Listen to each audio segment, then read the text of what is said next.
Hello les scorpions, j'espère que vous allez bien. Je vais faire aujourd'hui votre guidance sentimentale, mais spéciale Saint-Valentin. Cette guidance implique que vous ayez quelqu'un dans le cœur, donc vous soyez un jeune couple, un couple établi depuis longtemps ou au moins quelqu'un dans le cœur, hein. Sinon, vous avez les guidances spéciales célibataires sur ma chaîne, hein, sur janvier, février. Voilà, n'hésitez pas à aller voir. Donc, tout de suite, je vais tirer une carte de l'oracle du destin sacré pour voir comment va se passer cette Saint-Valentin. Ça va donner un peu le ton. Donc, les scorpions, leur Saint-Valentin en février 2025. Comment va-t-elle se passer?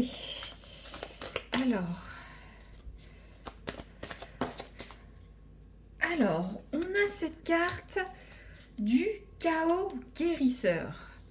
C'est une très belle carte. Je vous la montre. Voyez cette tornade, ces petits papillons. Donc, la carte du chaos guérisseur. Alors, soit vous allez avoir une Saint-Valentin très mouvementée, mais ça va être dans le bon sens. Soit ça va être pour réinitialiser du mouvement, justement, peut-être, dans votre couple ou vos jeunes couples, hein. C'est un peu plan-plan, c'est trop calme même. Donc, vous ou votre autre va mettre du mouvement lors de cette Saint-Valentin pour voilà, réinitier un dynamisme amoureux, sentimental, sensuel, voyez, hein. À l'inverse, peut-être il y a des non-dits, des choses à revoir dans votre couple. Donc, il va peut-être avoir un petit peu de chaos, hein, mais c'est un chaos guérisseur. Donc, ça veut dire que ça va purger tout ça, ça va nettoyer, ça va remettre les choses en mouvement, hein, comme la roue de fortune dans le tarot de Marseille. Donc, en tout cas, votre Saint-Valentin ne va pas être de tout repos, soit pour passer de quelque chose de calme, de plan-plan, vous le recontextualisez bien sûr à votre situation amoureuse, à soit des gens, il y a des problèmes, mais vous allez mettre, voilà, il va y avoir des discussions, des échanges lors de la Saint-Valentin, vous allez peut-être bouger pour certains, hein, initier un week-end, une sortie. En tout cas, c'est pour nettoyer, pour guérir, pour remettre les choses dans le bon axe, hein. D'accord, vous comprenez? Alors, ensuite, je vais tirer une carte de l'oracle de Cupidon, hein. C'est un joli oracle spécial Saint-Valentin. Je veux voir pour les scorpions, là, vos sentiments, votre attitude, comment vous êtes dans cette relation, ancienne ou naissante, ou en balbutiement. Alors, hop. Alors, il y a celle-là qui s'est retournée franchement, clac. Alors, j'ai le roi de bâton. Donc, je vous laisse regarder. C'est une très jolie carte, hein. On voit aussi le chien, hein, qu'on peut voir dans le tarot de Marseille, plutôt le tarot le normand, je m'excuse. Plutôt dans le tarot le normand, on voit le chien. Donc le chien, c'est synonyme de fidélité. Donc vous, j'ai l'impression que vous êtes quelqu'un fidèle dans vos valeurs, dans vos sentiments. Vous êtes, ou soit tout simplement très fidèle à votre partenaire actuel ou votre nouveau partenaire en tout cas. Après, au niveau du roi de bâton, donc tout ce qui est bâton, c'est tout ce qui est passion, le feu, le bâton. Donc après, on a aussi le roi dans la cour, c'est quelqu'un qui arrive qui est une étape supérieure dans la relation, hein. Parce qu'on a les pages, les chevaliers, la reine, le roi, etc. Donc on est une maturité au niveau du bâton assez élevée, en tout cas dans votre relation ou dans vos sentiments, pour vous. Donc en tout cas, dans votre relationnel ou votre sentimentalité vis-à-vis de cette personne dans le couple, hein, vous êtes quelqu'un, voilà, vous êtes un roi. Donc vous êtes un peu un leader, hein, féminin ou masculin. Vous êtes quelqu'un de motivant, de chaleureux dans cette relation, vous êtes assez moteur. Moi, il y a une notion de passion avec les bâtons. Donc vraiment, vous êtes un personnage, vous, dans cette relation, vous savez ce que vous voulez. Vous savez si vous aimez ou pas la personne. Vous êtes une figure, pas de proue. Bon, il y a encore un jeu de mots avec le bateau, la proue des bateaux, mais voilà, vous êtes quelqu'un de fidèle, d'aimant, de passionné, d'aventureux dans cette relation. Donc j'ai l'impression que c'est plus vous qui initiez le mouvement dans cette relation, hein, parce que vous êtes dans un bâton, hein.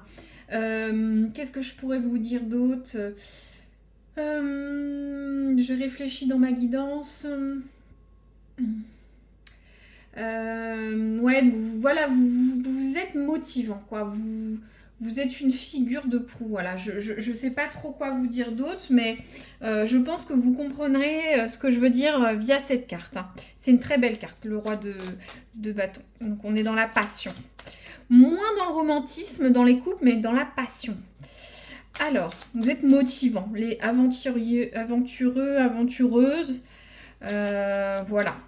J'espère que ça vous permettra de vous reconnaître ou pas. Alors, ensuite, je vais tirer une carte pour voir votre autre. L'autre des scorpions, homme ou femme, comment elle est dans cette relation? Alors, c'est intéressant. On a la carte du diable. Ah, c'est très joli, je vous le mets bien, avec ce petit Cupidon. Hop, je vous laisse regarder un petit peu l'iconographie. Donc, le diable. Alors là, on est vraiment sur une autre ambiance. Le diable, ça représente, comment dire, les passions, les addictions. Peut-être que votre partenaire dans votre relation est très addict à vous. Peut-être dans une relation très passionnelle, très fusionnelle et très sexuelle aussi, hein. On est beaucoup dans... le diable, c'est beaucoup la luxure, hein, l'addiction, pas les drogues, mais l'amour peut être une drogue, la sexualité peut être une drogue. Attention, c'est aussi quelqu'un qui est très séducteur ou séductrice, manipulateur, manipulatrice, mais aussi quelqu'un qui est très magnétique, hein. On sent la tentation, la sexualité. Donc, on est vraiment sur deux figures de proue, quand même, je trouve. Deux figures, pas de proue, excuse-moi, je vous redis, mais deux figures fortes dans ce couple de scorpions.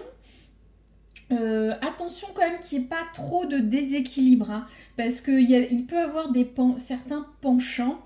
Le diable, c'est à double tranchant, hein. C'est les addictions. Donc, mais en tout cas, on est sur quelqu'un de charismatique, de séduisant, de sexuel, peut-être un peu plus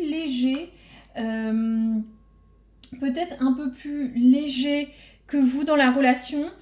Certains, vu qu'il y a une notion de charisme et de manipulation, on peut quand même avoir attention à ne pas être dans une relation un peu abusive avec cette personne. Cette personne joue de sa séduction, hein, de son magnétisme, hein. Donc attention, voilà, faut pas être trop prisonnier, mais après vous êtes une figure forte quand même, le roi de bâton.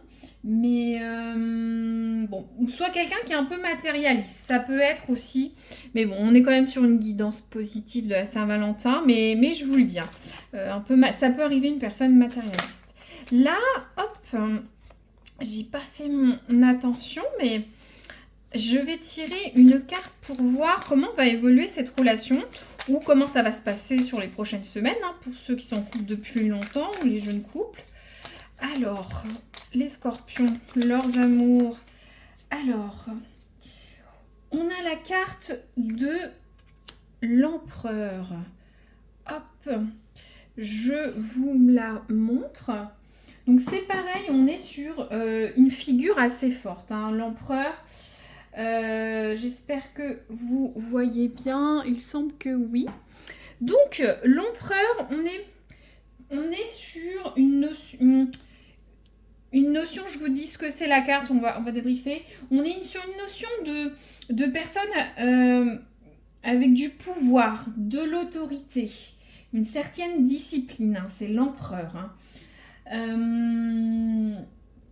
Une histoire de domination, de contrôle, de figure paternelle ou maternelle forte. Je trouve que cette carte résume très bien vos deux personnalités. Bon, on est sur une relation qui est quand même liée à deux forts caractères, ce qui se résume très bien avec l'empereur. Vous êtes peut-être, voilà, je ne vais pas me répéter, mais plus posé, une autorité naturelle, une passion. Mais là, on est vraiment sur du charisme, de la sexualité. J'ai l'impression qu'avec ces deux figures, on va sur cet empereur. Hein. Parce que l'empereur, c'est aussi quelqu'un de contrôlant, qui a du pouvoir. Je le redis, je m'excuse. Mais j'arrive pas à savoir si c'est quelque chose que pour certains scorpions vous aimez. Est-ce qu'il y aurait... Vous êtes peut-être un couple fort avec deux personnalités dans ce couple très fort, hein, parce que pour avoir une concluante de l'empereur, pardon, après c'est peut-être quelque chose qui vous va. Hein. Peut-être que vous stabilisez un peu le côté magnétique, sensuel, charismatique, un peu manipulateur. Mais avec le roi de bâton, on se stabilise sur une figure de proue assez stable. Hein. En tout cas, l'empereur, on va vers une certaine direction. Est-ce que justement, cette carte de chaos guérisseur, voilà, ce sera un petit peu pour que le jeu de pouvoir entre vous tourne un peu. Moi, c'est mon ressenti dans la guidance. Il faut qu'il soit plus équilibré. Peut-être qu'il y en a un qui a plus de pouvoir dans le couple que l'autre. Peu importe comment c'est, hein. Ça peut être de la manipulation, vraiment une attitude directive, ou peut-être il y en a un qui a plus d'argent que l'autre est plus timide que l'autre, vous voyez. Mais j'ai l'impression que l'un ou l'autre va redynamiser voilà, le jeu de pouvoir va tourner et on va aller sur une relation un peu plus carrée, quoi. Mais il y a quand même cette notion de... J'ai envie de tirer un autre oracle rapidement. Je le fais pas, mais je l'avais pris au cas où. On va voir ce que cette notion d'empereur. Bon, en tout cas, c'est une relation posée, assise, un peu rigide, finalement. Vous allez être. Mais c'est peut-être pour ça qu'il faut initier ce chaos guérisseur, hein, ou pour les jeux de pouvoir. Je sais pas, moi, je ressens des jeux de pouvoir dans votre relation. Alors, pour les scorpions, qu'est-ce que vous pouvez nous dire sur l'empereur? Peut-être ça résonnera, peut-être ça résonnera pas. L'empereur, qu'est-ce que c'est que ça, s'il vous plaît? Alors, on a la carte de la bonne nouvelle. Alors, qu'est-ce que ça peut pouvoir vous dire à vous qui écoutez? Recontextualisez-le dans votre relation. Peut-être que vous attendez quelque chose. Peut-être que vous attendiez que ce chaos arrive pour redynamiser. Ça va être la bonne nouvelle. Ou soit vous attendiez la Saint-Valentin pour pas régler vos comptes, mais redynamiser tout ça. C'est assez... J'ai une autre carte qui est tombée. Et on a la carte de l'espoir. Donc bon... C'est un beau message. Je vous la mets, la carte. Alors, est-ce que vous voyez tout? Est-ce que vous voyez tout? Je devais faire un tirage restreint, mais c'est vrai que ça monte assez vite, les cartes. Donc, je ne sais... Alors, au niveau... Il y a l'espoir dans votre couple. Peut-être initié par ce chaos guérisseur. Ça va arriver. Moi, je ressens un peu comme ces trompettes qui annoncent, vous voyez, au Moyen Âge, ces trompettes qui annoncent une victoire, un ennemi qui arrive, ou quelque chose d'important. Et je le vois bien en amont de ce chaos guérisseur. En tout cas, vous espérez qu'il y ait une nouvelle dynamique de couple. Moi, je l'entends comme ça. Intéressant. N'hésitez pas à me dire si ça résonne, un petit like, un abonnement, pour revoir la vidéo, pour la recommenter, hein, c'est pas une obligation. C'est évolutif sur février, donc ça peut arriver dans quelques semaines, hein, ou 2 semaines au moins, ou une grosse semaine pour la Saint-Valentin. Donc n'hésitez pas à me dire si ça résonne, c'est très gentil à vous. Et puis voilà, bah, si vous avez aimé, bah, n'hésitez pas à la liker, hein. Moi, ça me permet d'avoir une résonance avec vous, une interaction. Voilà. Je vous souhaite une très bonne Saint-Valentin les scorpions et je vous dis à très bientôt.